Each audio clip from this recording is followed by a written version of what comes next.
अर्जुन उवाच नष्टो मोहस्मृतिर्लब्धा त्वत्प्रसादान्मयाच्युत स्थितोऽस्मि गतसन्देहः करिष्ये वचनम् तव।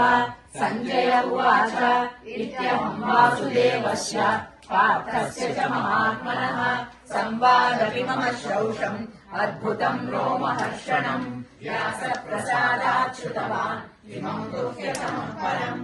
योगम् योगेश्वरात् कृष्णात् साक्षात् कथयत स्वयम् राजन् संस्मृत्य समुपादमिममद्भुतम् केशवार्जुनयोः पुण्यम् हृष्यामि च मुहुर्मुहुः तच्च संस्मृत्य रूपमत्यद्भुतम् हरेः विस्मयो मे महान् राजन् हृष्यामि च पुनः पुनः यत्र योगेश्वरः कृष्णः यत्र पार्थो धनुर्धरः तत्र श्रीर्विजयो भूतिः ध्रुवानीतिर्मतिर्मम यत्र योगेश्वरः कृष्णः यत्र पार्थो धनुर्धरः तत्र श्रीर्विजयो भूतिः ध्रुवानीतिर्मतिर्मम यत्र योगेश्वरः कृष्णः यत्र पार्थो धनुर्धरः तत्र श्रीर्विजयो भूतिः ध्रुवानीतिर्मतिर्मम।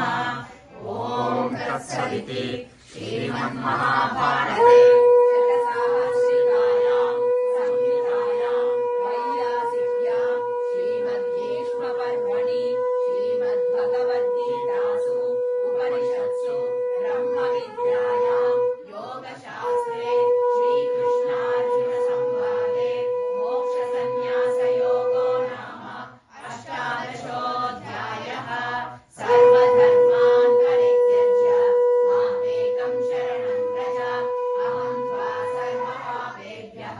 मोक्षयिष्यामि मा शुचः।